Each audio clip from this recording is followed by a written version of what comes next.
अब ठीक है। हेलो बच्चों, नमस्कार, गुड मॉर्निंग। कैसे हैं सभी लोग? उम्मीद करता हूं अच्छे होंगे। तो आज फाइनली हम लोगों की क्लासेस एप्लीकेशन पर शिफ्ट हो गई हैं बच्चे।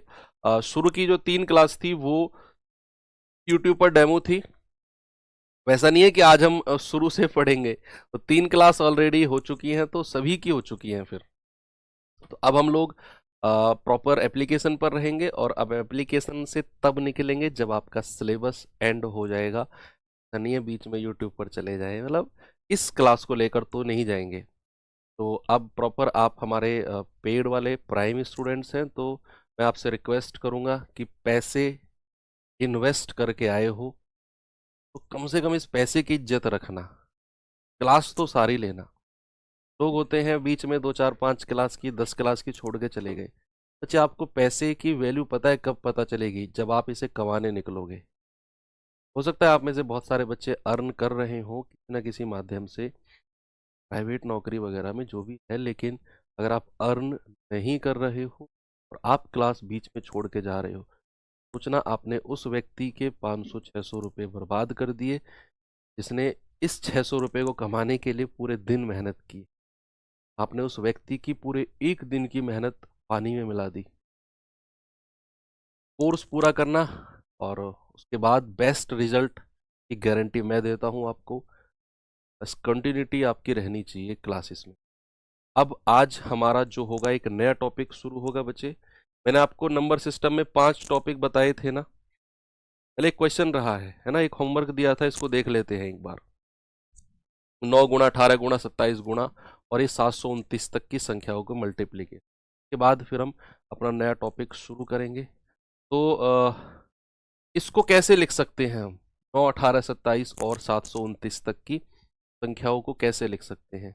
क्या बच्चे मैं इसको ऐसे लिख सकता हूं 9 गुणा 1 गुणा, क्या मैं 18 को लिख सकता हूं 9 गुणा 2 गुणा, क्या 27 को मैं लिख सकता हूं 9 गुणा 3 गुणा, और ये डॉट डॉट डॉट डॉट, और 729 को मैं क्या लिख सकता हूं 9 गुणा 81। क्या लिख सकता हूं भाई? इसको लिख सकता हूं 9 गुणा 81। यानी कि जितने भी नंबर आपको यहां दिख रहे हैं, हर संख्या के साथ 9 की मल्टीप्लाई हो रही है। हर संख्या के साथ 9 की मल्टीप्लाई हो रही है। इसका मतलब है 9 की मल्टीप्लाई कितनी बार हो रही है? सर, 1 के साथ भी 9 की गुणा है, 2 के साथ भी 9 की गुणा है, 3 के साथ भी, 4 5 6 और ऐसे करके 81 के साथ भी 9 की गुणा है। 1 से शुरू होकर 81 तक की संख्याओं के साथ 9 की मल्टीप्लीकेशन है। तो यानी कि 9 को 9 को 81 बार यहां मल्टीप्लाई किया गया है, 81 टाइम्स, 81 बार। तो भाई 9 की पावर 81 में अलग से लिख सकता हूं। भाई आप मुझे एक बात बताओ, अगर मैं ये कहता हूं 2 गुणा 2 गुणा 2, इसका मतलब क्या है? 2 की पावर 3। कितनी बार गुणा किया है? 3 बार। तो मैं 2 की पावर 3। तो यहां तो 9 को 81 बार गुणा किया गया, तो 9 की पावर 81 आपने लिख लिया। गुणा गुणा 1 गुणा 2 गुणा 3 गुणा, और ऐसे करके 81 तक। अब मैंने आपको बताया कि अगर हमें जीरो की संख्या देखनी है तो हमें 2 और 5 से मतलब होना चाहिए, और किसी से मतलब है ही नहीं हमें। तो भाई 9 की पावर से तो कोई मतलब ही नहीं है हमें। तो 1 से लेकर 81 तक की संख्याओं की गुणा का मतलब है 81 फैक्टोरियल। क्या है बच्चा? 81 फैक्टोरियल। बस 81 फैक्टोरियल में कितने जीरो हैं अब आप देख लो। 5 से जाएंगे 18 तो ज्यादा हो जाएगा, 17 भी ज्यादा हो जाएगा, 16 16 सॉरी, फिर 5 से जाएंगे 5 तिया 15, बस हो गया। 16 और 3 19, यानी कि नंबर ऑफ जीरो, शून्य की संख्या कितनी है? 19। बस इतना करना है, चला देना।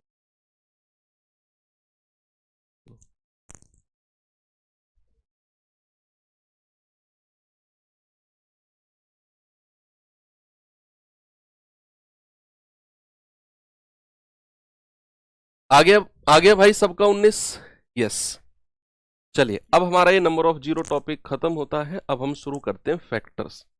क्या शुरू करते हैं? फैक्टर्स, यानी कि फैक्टर का मतलब होता है गुणनखंड। क्या मतलब होता है बच्चा? गुणनखंड। गुणनखंड, ठीक है। ये हमारा बट छोटे छोटे टॉपिक है यार, ये एक एक घंटे के भी टॉपिक नहीं है जिनको मैं पूरी की क्लास में कंप्लीट कर रहा हूँ। अगर आपको ये लग रहा है ना कि सर आपसे की क्लास में टॉपिक, भाई ये चैप्टर है नंबर सिस्टम, उसके टॉपिक है एक एक क्लास के, है ना। तो सबसे पहले पढ़ते हैं गुणनखंड होता क्या है। What is factor? गुणनखंड होता क्या है? What is factor? बताइए, कोई बताएगा गुणनखंड होता क्या है? चलो मैं बताता हूं। अगर मैं आपसे कहूं कि जरा मुझे बताना 10 के फैक्टर क्या क्या है, 10 के गुणनखंड क्या क्या है, तो बच्चे वो सारी की सारी संख्या, सुनना मेरी बात, वो सारी की सारी संख्या जिनके टेबल में, जिनके पहाड़े में 10 आता हो, वो सारी की सारी संख्या जिनके टेबल में 10 आता हो, जिनके पहाड़े में। और याद रखना, एक तो जो होता है ना वो यूनिवर्सल फैक्टर होता है। यूनिवर्सल फैक्टर वन जो होता है वो यूनिवर्सल फैक्टर है, मतलब हर किसी संख्या का गुणनखंड वन जरूर होगा। कोई भी संख्या का आप नाम ले दो, कहो कि इसका गुणनखंड वन है या नहीं, मैं उस संख्या को बिना सुने कह दूंगा वन इसका गुणनखंड होगा। वन फैक्टर है। तो एक तो यूनिवर्सल फैक्टर है। क्या दो के पहाड़े में 10 आता है? दो पंजे 10, हाँ जी सर आता है। क्या तीन के में आता है? नहीं। चार के में आता है? नहीं। पांच के में आता है? यस सर, पांच दूनी 10। तो भाई दो भी हो गया, फिर पांच भी हो गया। छह के पहाड़े में नहीं आता, सात के में नहीं, आठ के में नहीं, नौ के में नहीं, फिर सीधा 10 के पहाड़े में आता है। फिर सीधा 10 के टेबल में 10 आता है, 10 एकम 10। तो ऐसे करके मैंने देखा कि यार 10 के जो फैक्टर है, यानी कि वो नंबर जिनके फैक्टर्स, जिनके पहाड़े में 10 आता है, वो चार संख्या है, 1, 2, 5 और 10। तो टोटल फैक्टर्स कितने हो गए 10 के? 10 के टोटल फैक्टर्स हो गए 4। अब यहां से ना हम दो बात सीखेंगे। सामने देखो, पेन साइड में रख दो, सामने देखो सभी लोग, रटने वाली नहीं सीखने वाली बात बता रहा हूं। किसी भी संख्या का फैक्टर निकालने हम जाएंगे तो वन तो यूनिवर्सल फैक्टर है। मैंने कहा 10 के फैक्टर निकालने शुरू कर दो तो वन तो फैक्टर रहेगा ही रहेगा। और इटसेल्फ यानी कि जिस संख्या के फैक्टर निकाल रहे हो, एक तो यूनिवर्सल उसका फैक्टर है ही है, और एक खुद वही संख्या भी अपना फैक्टर होती है। खुद संख्या भी अपना फैक्टर होती है। मैं आपसे कहूं 18 के फैक्टर बताओ, आप कहोगे सर एक और खुद 18। बीच के भी बहुत सारे फैक्टर होंगे, लेकिन मैंने दो फैक्टर तो बता दिए, एक और 18। मैं आपसे कहूं कि बताओ 45 के किन्हीं दो फैक्टर के नाम बता दो, 45 के किन्हीं दो फैक्टर के नाम बता दो। पर जैसे हमारे घर में ना, मेरे पापा मुझसे पूछने लगे कि भाई हमारे घर के दो मेंबर का नाम बता दो, तो मैं कहूंगा पापा दो मेंबर का नाम, एक तो मैं और एक आप। भाई उन्होंने पूछा मुझसे कि हमारे घर के दो मेंबर का नाम बताओ, तो मैंने कहा है पापा एक तो खुद मैं हूं और एक आप हो। तो पापा कहने लगे कि हम दोनों को छोड़कर बाकी मेंबर्स के नाम बताओ। तो फिर मैं आगे जाऊंगा फिर उनको ढूंढने कि भाई और कौन कौन मेंबर है हमारे घर में, है ना। लेकिन अगर उन्होंने सिंपल सा सवाल किया दो मेंबर के नाम बताओ, मैंने कहा एक मैं और एक आप, बात खत्म हो गई।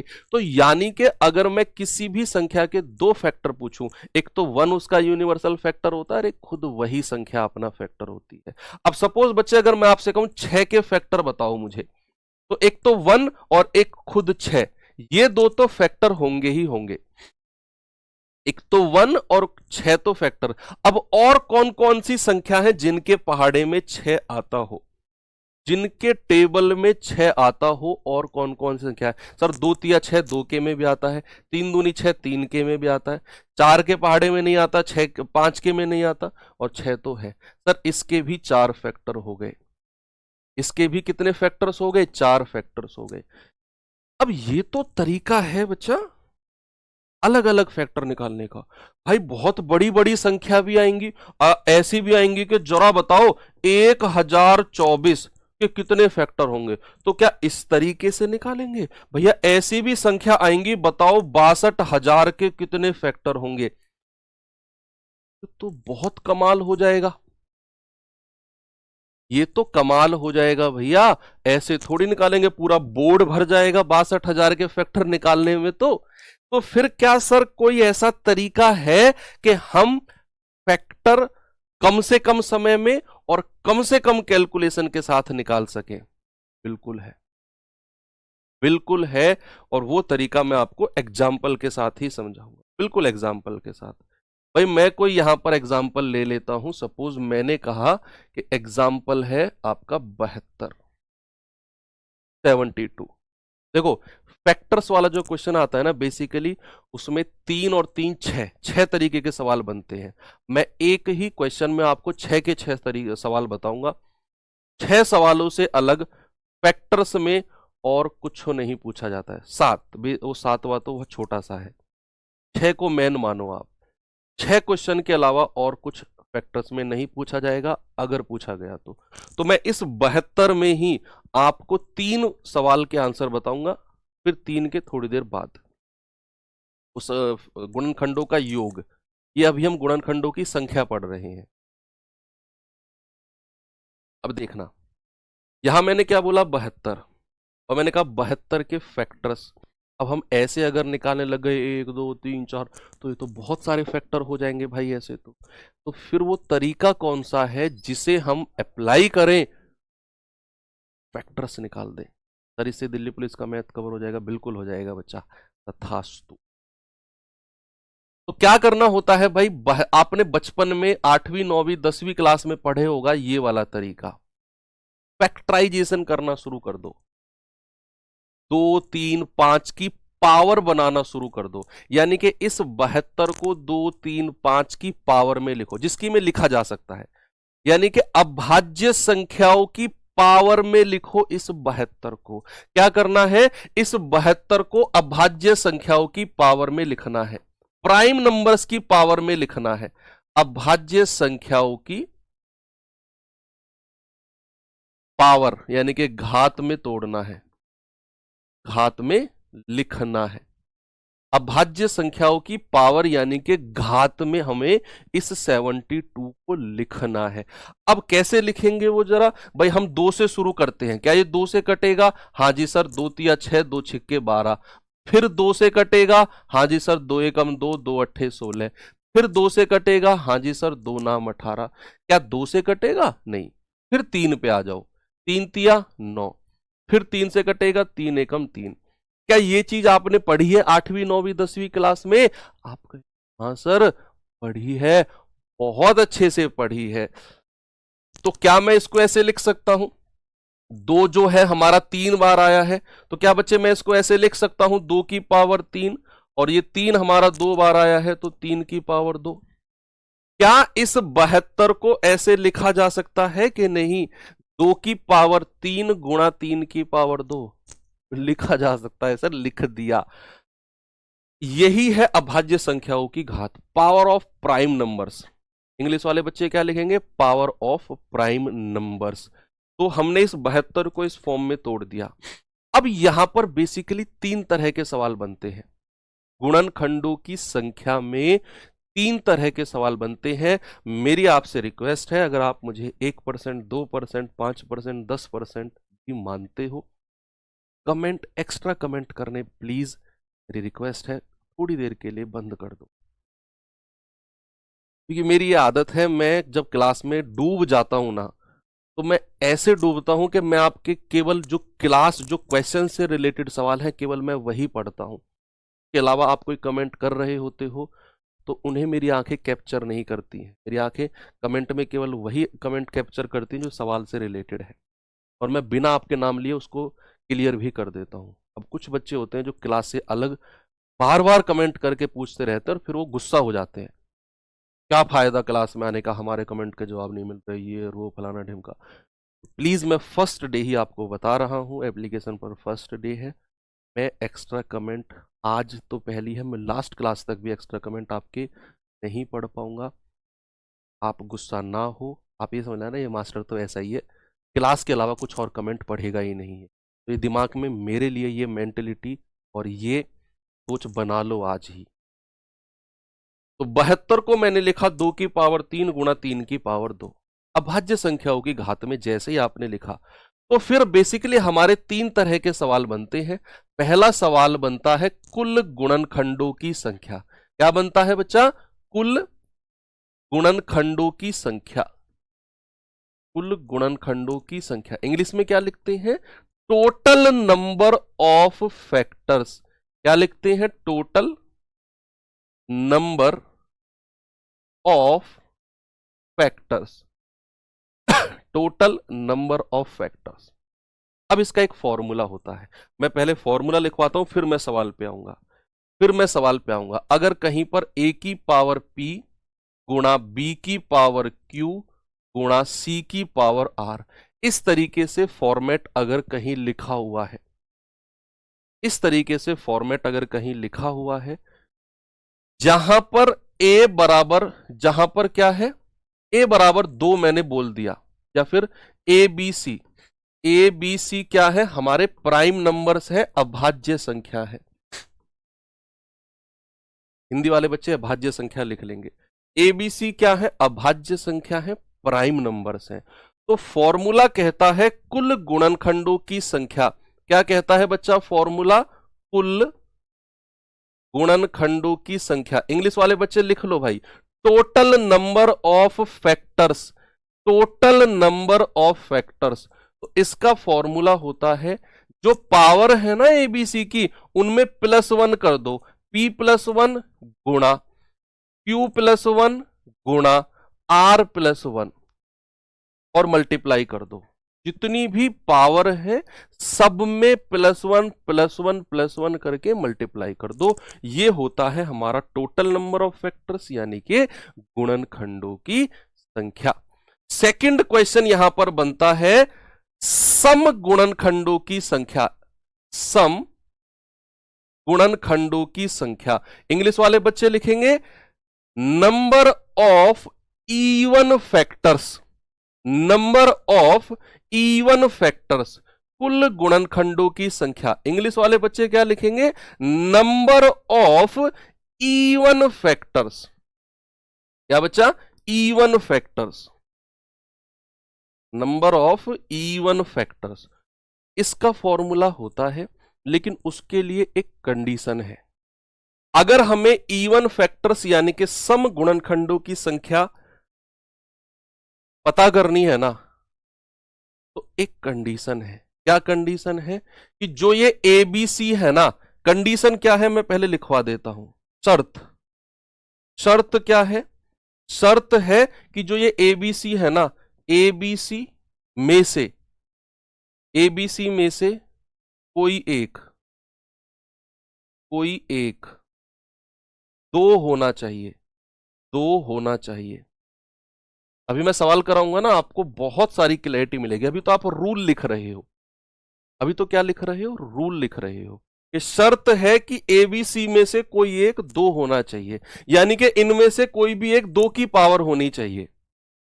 ये शर्त है। अगर आपको सम गुणनखंड चाहिए तो 2 की पावर तो होनी ही चाहिए। तो माना, चलो मैंने माना a बराबर 2 है। इसमें मान लिया मैंने कि a बराबर 2 है। a बराबर 2 है, तो सम गुणनखंडों की संख्या का जो फॉर्मूला होगा वो हो जाएगा p गुणा, यानी कि जो 2 की पावर होगी ना उसमें +1 नहीं करना। जो 2 की पावर होगी उसमें +1 नहीं करना। p गुणा बाकी सब में +1 कर दो, q+1 और r+1। अभी मैंने बोला ना, मैं फॉर्मूले लिखवा रहा हूं। क्वेश्चन बहुत सारे प्रैक्टिस कराऊंगा, फिंगर टिप्स पे आ जाएंगी चीजें, फिंगर टिप्स पे। कि भाई अगर मैं इवन फैक्टर्स के नंबर सम गुणनखंड की संख्या निकालने जा रहा हूं, तो एक शर्त है कि ए बी सी में से कोई एक 2 होना जरूरी है।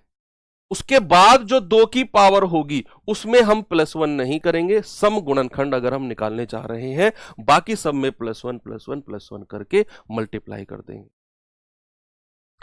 तीसरा होता है विषम गुणनखंडों की संख्या। तीसरा क्या है बच्चा? तीसरा है विषम गुणनखंडों की संख्या, नंबर ऑफ ऑड फैक्टर्स, विषम गुणनखंडों की संख्या, विषम गुणनखंडों की संख्या। इंग्लिश वाले बच्चे लिखेंगे number of odd factors, odd factors, number of odd factors. इसमें पर एक सिंपल सी बात है जो आपको ध्यान रखनी है। विषम संख्याओं का मतलब अगर सर दो ना हो तो वहां फिर इवन फैक्टर्स नहीं होंगे। अगर मान लो, अभी मैं कराऊंगा, अभी रुको तो सही, पहले जो करा रहा हूं उस पे चलो। मैंने कहा अगर मुझे इवन नंबर की तरफ जाना है तो भाई दो होना जरूरी है, और दो की पावर में +1 नहीं करेंगे। और अगर मैं ऑड फैक्टर की तरफ जा रहा हूं, अगर मैं ऑड फैक्टर की तरफ जा रहा हूं तो ऑड फैक्टर में याद रखना, ऑड फैक्टर में एक चीज लाइन याद रखना कि दो से दुश्मनी होती है। दो से क्या होती है? दो से दुश्मनी। ये लाइन सिलेक्शन तक याद रखना कि ऑड फैक्टर के केस में दो से दुश्मनी होती है। दो की पावर को हमें लेना ही नहीं होता, दो की पावर को हमें लेना ही नहीं होता। तो ये हमारा था a की पावर p, b की पावर q, c की पावर r। तो दो की पावर, मान लो a बराबर 2 था, तो फिर हमें दो की पावर को लेना ही नहीं है। हम कहानी यहीं से शुरू करेंगे, यानी कि ऑड फैक्टर की संख्या हो जाएगी q+1 गुणा r+1। ये हैं बच्चा कुछ फॉर्मूले गुणनखंडों की संख्या निकालने वाले। अब मैं आऊंगा सवालों की तरफ। अब मैं कुछ एग्जाम्पल कराऊंगा ना, आपको लगेगा सर ये याद कैसे होंगे? भाई साहब याद करने की जरूरत है ही नहीं।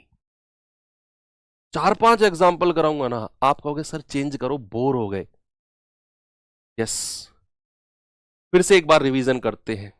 a की पावर p, b की पावर q, c की पावर r, जहां पर a b c क्या है? अभाज्य संख्या, प्राइम नंबर्स है। सबसे पहला क्वेश्चन जो पूछा जाएगा, कुल गुणनखंडों की संख्या, टोटल फैक्टर्स।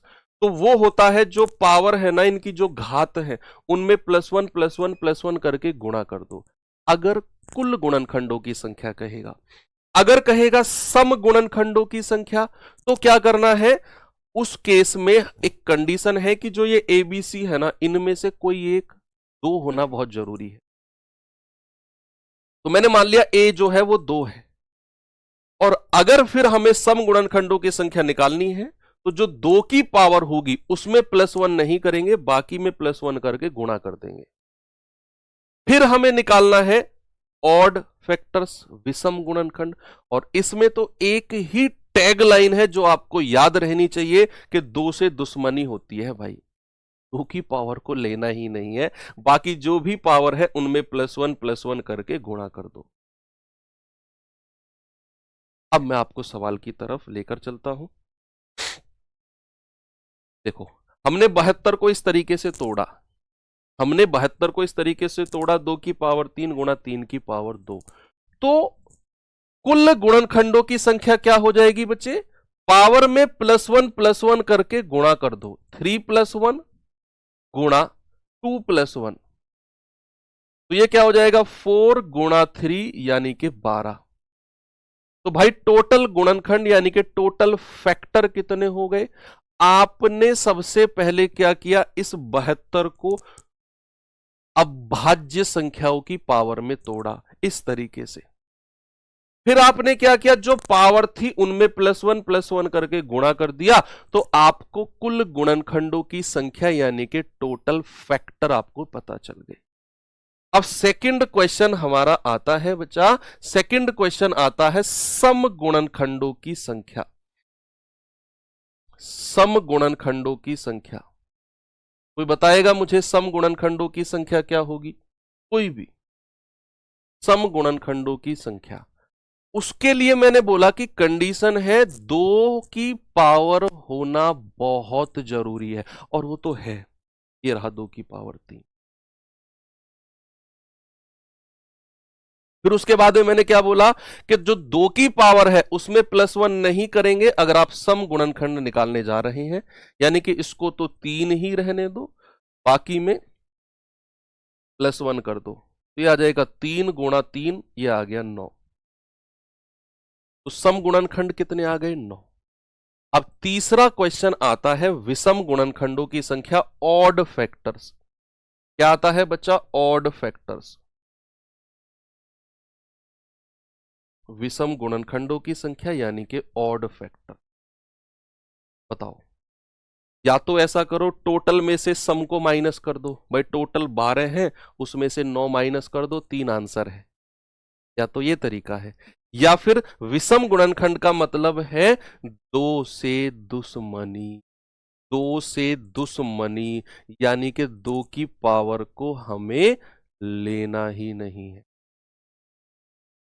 2 की पावर को हमें लेना ही नहीं है, तो भाई जो भी पावर है 3 की उसी में ही +1 कर दो, तो आप कहेंगे विषम गुणनखंडों की संख्या सर 3 हो जाएगी। बिल्कुल सही जवाब है।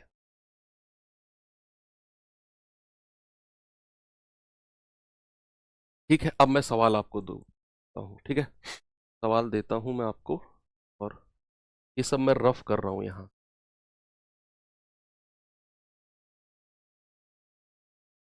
मैं नंबर देता हूं बच्चा आपको, मैंने दिया 1080। जल्दी से आप तब तक इसके फैक्टराइजेशन निकालो, और फिर इसके टोटल फैक्टर्स, इसके ऑड फैक्टर्स और इसके इवन फैक्टर्स बताना मुझे। कई सारे सवाल कराऊंगा, टेंशन मत लो। मैं कहूंगा एक एक बच्चे को जब तक ये सवाल करना नहीं आ जाएगा ना, सवाल करते रहेंगे हम, चाहे आज पूरी क्लास फैक्टर्स निकालने में ही निकल जाए, घबराओ मत। कराता रहूंगा आपको एग्जाम्पल पे एग्जाम्पल। 1080, सबसे पहले इसका फैक्टराइजेशन करो। क्या करो? इसका फैक्टराइजेशन करो। तो इसका फैक्टराइजेशन करेंगे तो भाई हम लिखेंगे 1080, और फिर ये 2 से स्टार्ट करेंगे। क्या ये संख्या 2 से कटेगी? 2 पंजे 10, 2 चौके 8, 0। फिर 2 से जाओ, 2 दूनी 4, 2 सत्ते 14, 0। फिर 2 से जाओ, 2 एकम 2, 2 तिया 6, 2 पंजे 10। अब तो ये 2 से नहीं कटेगा क्योंकि लास्ट में 5 आ गया। क्या ये 3 से कटेगा? 3 चौके 12, 3 पंजे 15। अब 3 से कटेगा, 3 एकम 3, 3 पंजे 15। अब 3 से कटेगा, 3 पंजे 15। और अब 5 से कटेगा, 5 एकम 5। कुल कटेगा। अब इनको पावर्स में लिख लो भाई, ये 2 की पावर 3 हो जाएगा, गुणा 3 की पावर कितना हो जाएगा? 3 हो जाएगा, गुणा, और 5 की पावर कितना रहेगा? 1 रहेगा। बस, हो गया सवाल। अब मैं अगर कुल गुणनखंड यानी कि बच्चे टोटल फैक्टर्स निकालने जाता हूं, टोटल फैक्टर्स, तो याद रखना पावर में +1 +1 +1 करना है। 3+1 गुणा 3+1 गुणा 1+1, तो कितना आ जाएगा? 4 × 4 × 2, 4 दूनी 8 चौके 32। यानी कि टोटल फैक्टर्स जो है 1080 के कितने हो जाएंगे बच्चे? 32। सम गुणनखंड निकालने जाऊंगा मैं, तो सम गुणनखंड के लिए कंडीशन है कि 2 की पावर होनी चाहिए, और जो 2 की पावर होगी उसमें हम +1 नहीं करेंगे। भाई दोनों कंडीशन बात समझ में आ गई ना, कि 2 की पावर होनी चाहिए और 2 की पावर में +1 नहीं करेंगे। तो 2 की पावर है, हाँ जी है, और उसमें +1 नहीं करेंगे, ऐसे ही लिख दो। बाकी पावर में +1 कर दो, +1 और 1+1 हो जाएगा। 3 × 4 × 2, 4 तिया 12 दूनी 24। तो सम गुणनखंड कितने आ गए? 24। अब आप विषम गुणनखंड निकालने जाओगे तो बच्चे या तो 32 में से 24 घटा दो, सीधा 8 लिख दो। टोटल में से सम हटा दो, जो बचेंगे विषम ही होंगे। या फिर आपको पता है कि विषम गुणनखंड का मतलब है 2 से दुश्मनी। क्या है बच्चा? 2 से दुश्मनी, यानी कि 2 की पावर को लेना ही नहीं है। 3 और 5 की पावर में +1 कर दो, 1+1 कितना हो जाएगा? 4 × 2 विल बी 8।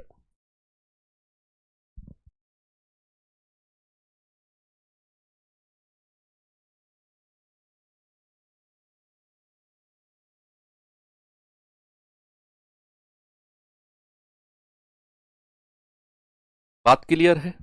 चलो और आगे नंबर देता हूं। एक क्वेश्चन और करते हैं।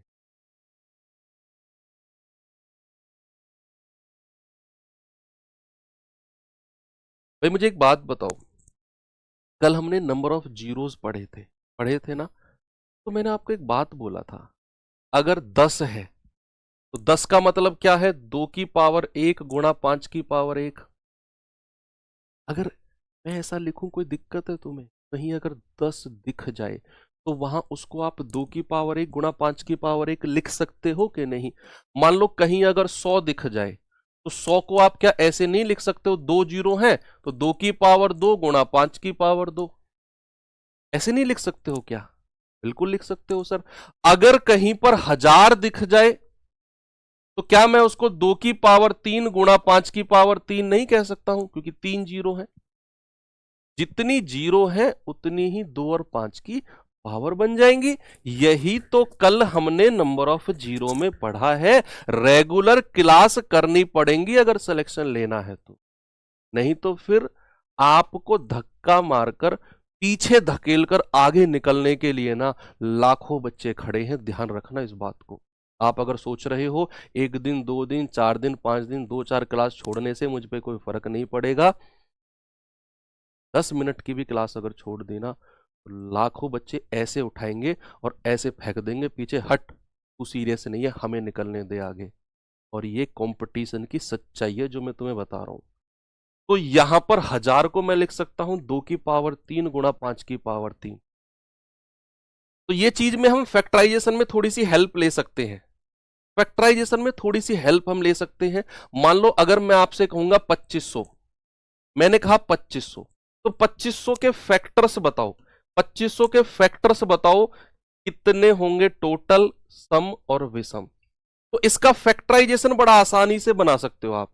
किसी भी संख्या के लास्ट में अगर जीरो है तो उसका फैक्टराइजेशन बड़ी आसानी से आप कैसे बना सकते हो? भाई जैसे 2500 है तो मैं इसको ऐसे लिख सकता हूं 25 गुणा 100। 2500 को क्या मैं ऐसे लिख सकता हूं बच्चे? 25 गुणा 100। कोई दिक्कत है आपको? जो लास्ट की 2 जीरो थी मैंने अलग कर दी उनको। अब जो ये 100 है, 100 को आप लिख सकते हो 2 की पावर 2 गुणा 5 की पावर 2। यस। और 25 को आप लिख सकते हो 5 की पावर 2। लिख सकते हो कि नहीं? भाई 2500 को आपने दो हिस्सों में तोड़ दिया, 25 गुणा 100। 100 को आपने लिखा 2 की पावर 2 गुणा 5 की पावर 2, और 25 को लिखा आपने 5 की पावर 2। अब 5 की पावर को तो जोड़ लो, ये हो जाएगा 2 की पावर 2 और 5 की पावर 2 और 2 4। 5 की पावर कितना हो जाएगा? 2 और 2 4।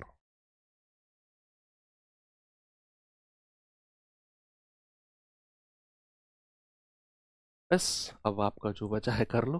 टोटल फैक्टर क्या होगा? पावर में +1 कर लो, 2 + 1 और 4 + 1, यानी कि 3 × 5 15।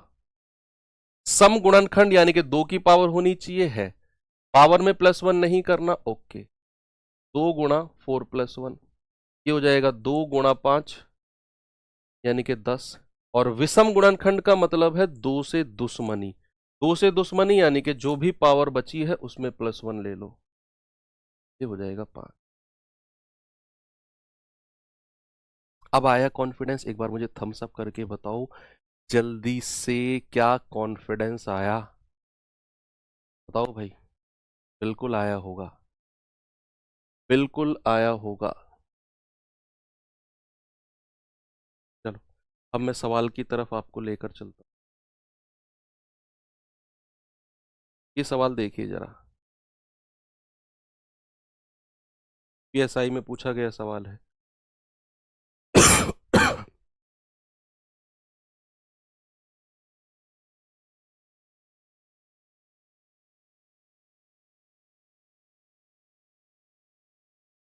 अब जो सवाल सवाल मैं कराऊंगा ना, उड़ा देना उन्हें प्लीज।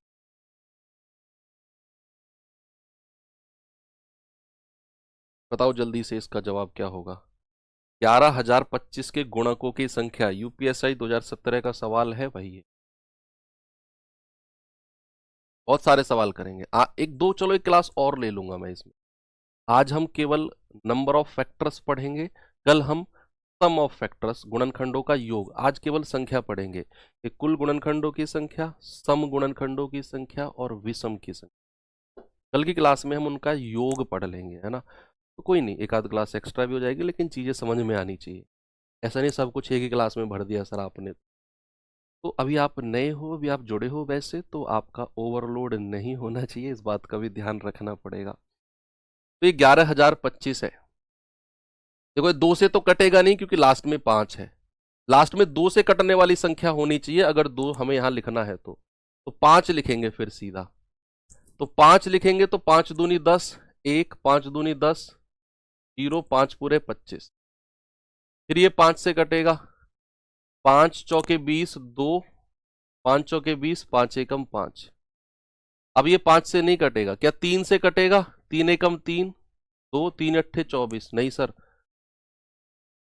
3 से तो नहीं कटेगा, 3 एकम 3, हाँ कटेगा 3 से। 3 एकम 3, 1, 3 चौके 12, 3 सत्ते 21। 3 से कटेगा, 3 चौके 12, 3 नाम 27। अब ये 7 से कटेगा, 7 सत्ते 49, और फिर 7 से कटेगा, 7 एकम 7। यस, तो क्या मैं इसको ऐसे लिख सकता हूं, 3 की पावर 2 गुणा 5 की पावर 2 गुणा 7 की पावर 2? ऐसे लिख सकते हैं क्या हम इसे? बिल्कुल लिख सकते हैं। 2 की कोई पावर नहीं है। अब हमें तीनों क्वेश्चन के जवाब बताना आप मुझे। Total factors, total factors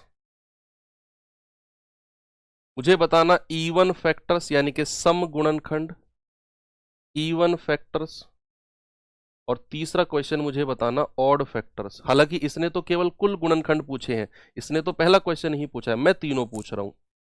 odd factors, तीनों क्वेश्चन के जवाब आप मुझे दो। इसने केवल फर्स्ट क्वेश्चन पूछा है आपसे, मैं तीनों पूछ रहा हूं।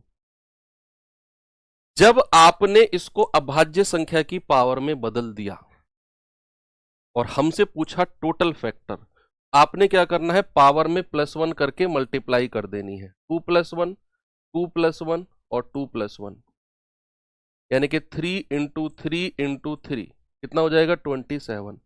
तो टोटल फैक्टर कितने हो गए, 27। अब मैं पूछता हूं भाई, इसके सम गुणनखंड यानी कि इवन फैक्टर्स कितने होंगे? क्या आप मुझे बता सकते? How many even factors are there of 11,025? 11,025 के सम गुणनखंड। सर एक कंडीशन थी, अगर हमें सम गुणनखंड इवन फैक्टर निकालने चाहिए ना, तो हमारे पास 2 की पावर होनी चाहिए। अब हम यहां फैक्टराइजेशन में देख रहे हैं सर 2 की तो कोई पावर है ही नहीं। अगर 2 की पावर है ही नहीं तो भाई इवन फैक्टर की संख्या क्या होगी, 0, 0, 0। अगर 2 की पावर नहीं है तो इवन फैक्टर भी नहीं होंगे, उसके लिए 2 की पावर होना जरूरी है। और इस और मजा आ गया। तो फिर अगर इवन फैक्टर नहीं है तो जो भी फैक्टर है 27 के 27 वो सारे के सारे ऑड हो जाएंगे। भाई ऑड फैक्टर के लिए 2 से दुश्मनी, तब भी आप 2 + 1, 2 + 1, 2 + 1 27 लिखोगे।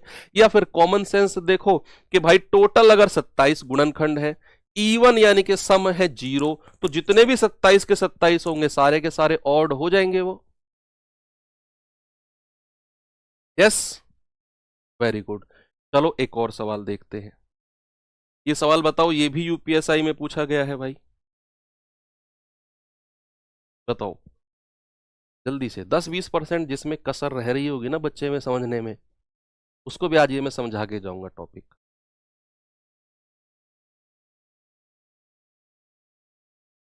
सवाल है 52,900 के गुणनखंडों की संख्या। जिस भी संख्या के लास्ट में 2 जीरो आ जाए और वो गुणनखंड पूछ रहा हो, ऐसे तोड़ लिया करो उसको। 52,900 को मैं लिखूंगा 529 और गुणा 100। भाई 2 जीरो लास्ट में है ना, तो मैंने 100 से ऐसे लिख दिया इसको। पता है क्यों? आसान है। 100 यहां पर है तो इसको मैं लिख सकता हूं, 2 जीरो है ना, तो 2 की पावर 2 गुणा 5 की पावर 2। जितनी जीरो की संख्या है उतनी मैं 2 और 5 की पावर यहां लिख सकता हूं। और जो 529 होता है, क्या आप जानते हो कि 23 का स्क्वायर होता है, 23 का स्क्वायर होता है ये? क्या जानते हो कि नहीं 23 का स्क्वायर ही 529 होता है? और 23 एक अभाज्य, एक प्राइम नंबर है, क्योंकि ऐसी कोई भी संख्या नहीं है जिसके पहाड़े में 23 आता हो। भाई 23 से छोटी ऐसी कोई संख्या बताओ जिसके टेबल में 23 आता हो, कोई भी नहीं है ऐसी। तो फिर ये अभाज्य संख्या हो गई। को थोड़ा अरेंज करके लिख लो, 2 की पावर 2 गुणा 5 की पावर 2 गुणा 23 की पावर 2। देखो कितनी स्पीड से आपने लिख दिया, आपको वो वाला फैक्टराइजेशन करने की जरूरत ही नहीं पड़ी। अब आप मुझे बताओ पहला कुल गुणनखंड, टोटल फैक्टर्स, कुल गुणन बताओ जल्दी से, टोटल फैक्टर्स। आप कहेंगे सर पावर में +1 कर दो,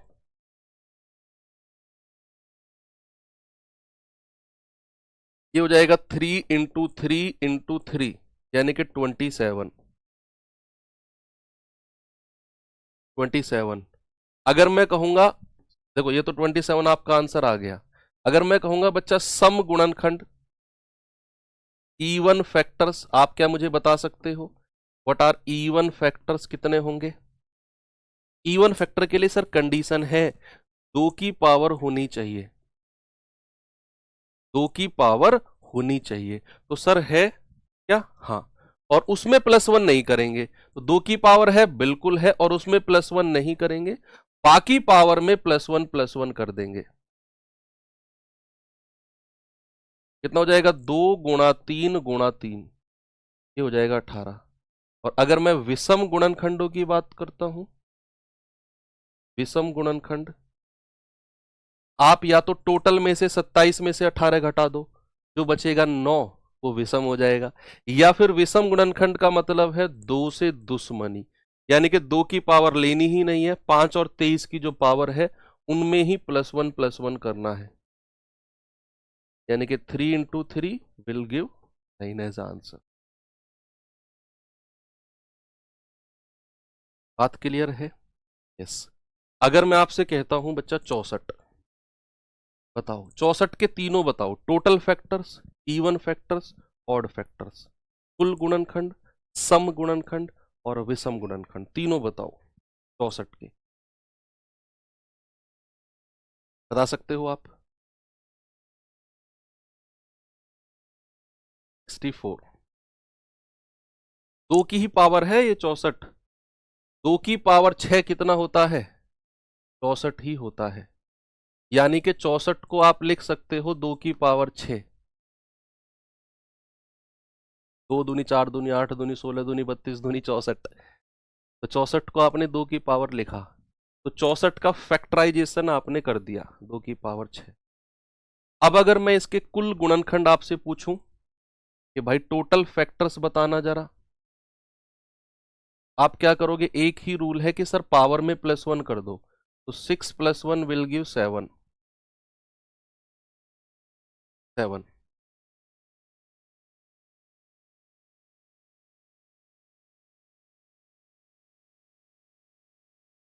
और अगर मैं आपसे कहूं कि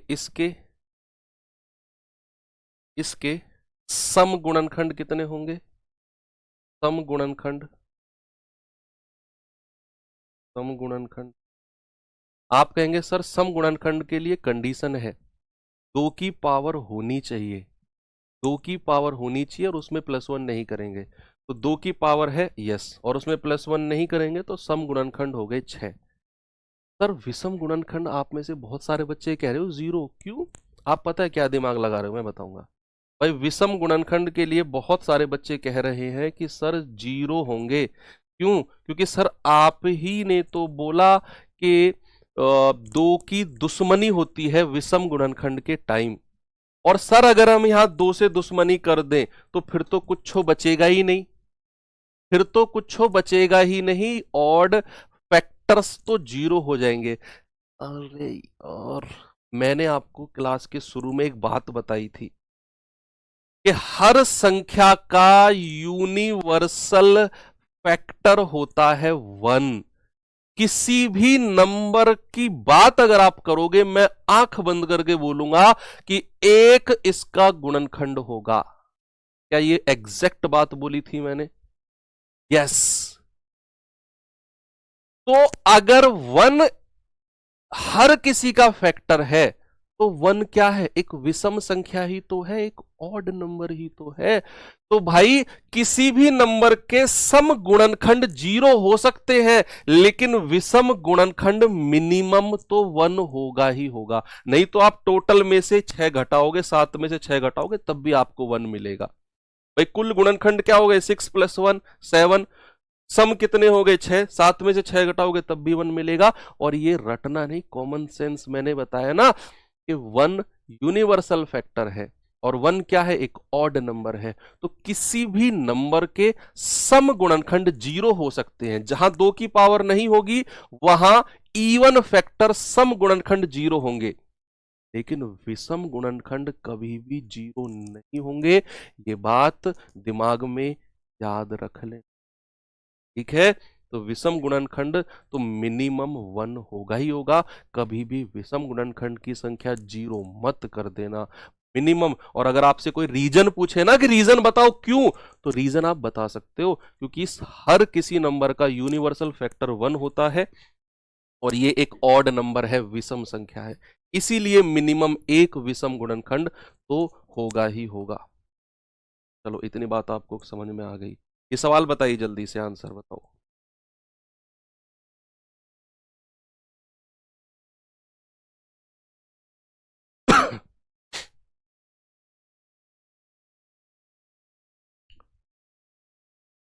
बताओ जल्दी से।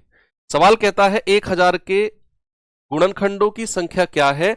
एक और खुद 1000 को छोड़कर, यानी कि 2 गुणनखंड माइनस करने पड़ेंगे। ये बाद की बात है, जो ब्रैकेट में लिखी है ये बाद की बात है। पहले आप 1000 के टोटल फैक्टर बताओ कितने हैं। 1000 के टोटल फैक्टर कितने हैं? और इसको तो आप बहुत अच्छी तरह समझ गए सर। 1000 मतलब 3 जीरो, यानी कि 2 की पावर भी 3 और 5 की पावर भी 3। भाई कल ही तो पढ़ा नंबर ऑफ जीरो, शून्य की संख्या। पढ़ा के नहीं? बिल्कुल पढ़ा सर। तो अब वो कह रहा है कि गुणनखंडों की संख्या बताओ। तो यहां से अगर मैं आपसे कहूं कि टोटल फैक्टर बताओ इसके कितने होंगे, कुल गुणनखंड कितने होंगे बच्चा, क्या आप मुझे कहोगे कि सर पावर में +1 कर दो? यानी कि 4 × 4 विल गिव 16, यानी कि कुल गुणनखंड 16 है, लेकिन 16 मेरा आंसर नहीं है। कह रहा है कि कुल गुणनखंड तो बताओ, लेकिन 1 और खुद 1000 को छोड़कर, यानी कि 2 फैक्टर इसमें से मुझे माइनस करने हैं, एक तो 1 और एक 1000। तो 2 फैक्टर इसमें से माइनस कर दो तो आपका जवाब हो जाएगा 14, यानी कि 14। ऑप्शन नंबर सी आपका सही है। 16 आंसर नहीं है बच्चा, 16 में से 2 माइनस करने हैं, एक तो यूनिवर्सल फैक्टर 1 और एक 1000, यानी कि खुद अपनी संख्या। तो 2 फैक्टर माइनस करेंगे तो 16 में से 2 गया तो 14 हमारा आंसर हो जाए। वेरी गुड, बहुत अच्छे। चलो एक और सवाल। ऑड फैक्टर की संख्या जल्दी से बताओ।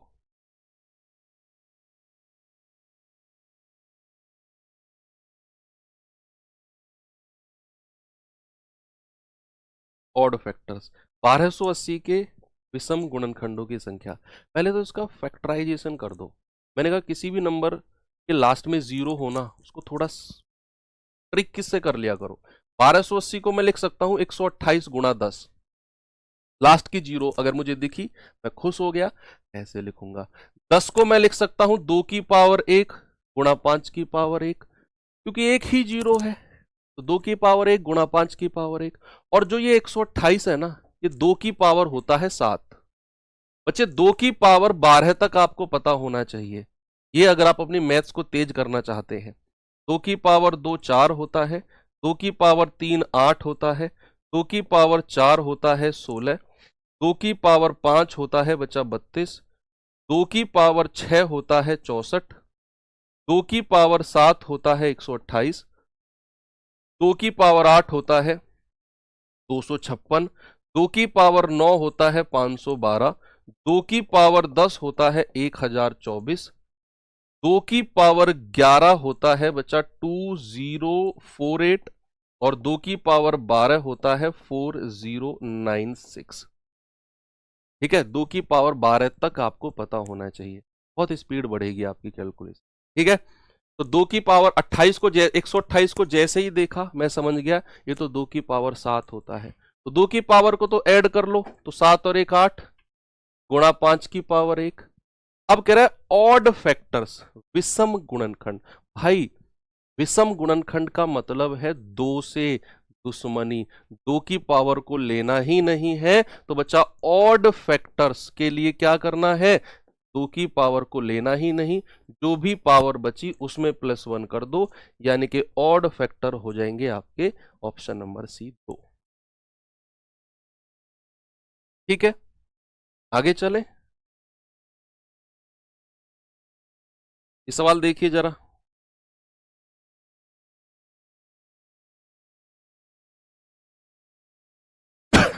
बताओ जल्दी से आंसर।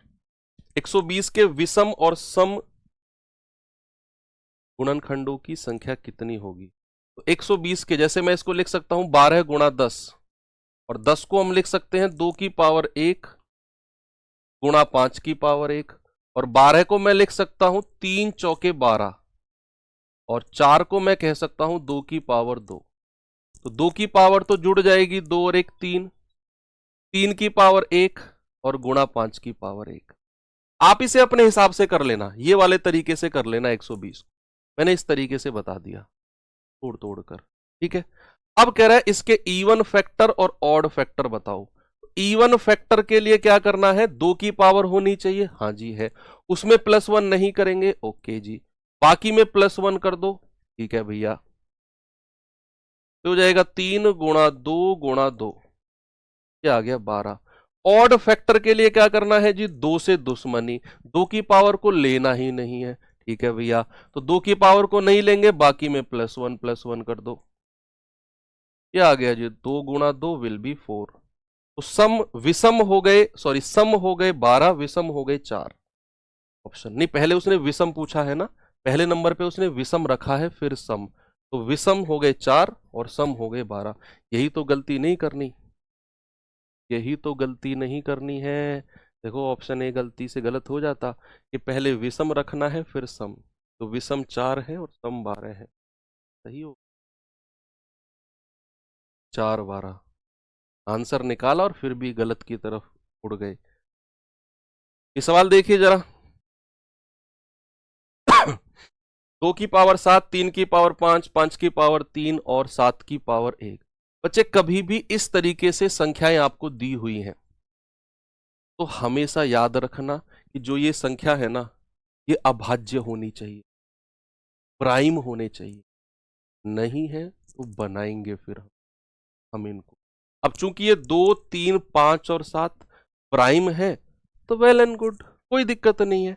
उसने कहा सम गुणनखंड, सम का मतलब है 2 की पावर होनी चाहिए, बिल्कुल है जी, उसमें हम +1 नहीं करेंगे, ओके जी, बाकी में +1 कर दो, ठीक है भैया, 3 + 1 और 1 + 1 कितना हो जाएगा, 7 गुणा 5 गुणा 4 गुणा 2, 2 चौके 8 पंजे 40 सत्ते 280, कितना हो जाएगा 280, ऑप्शन नंबर बी। बहुत आसान है। ठीक है, चलो एक क्वेश्चन अब मैं होमवर्क दे देता हूं आपको, आप इसे खुद से करना, बाकी हम आगे बढ़ाएंगे अगली क्लास में। तो ठीक है भाई, अच्छी रही आज की क्लास, एक क्लास और करेंगे फैक्टर्स की, तब तक के लिए थैंक यू, बाय बाय।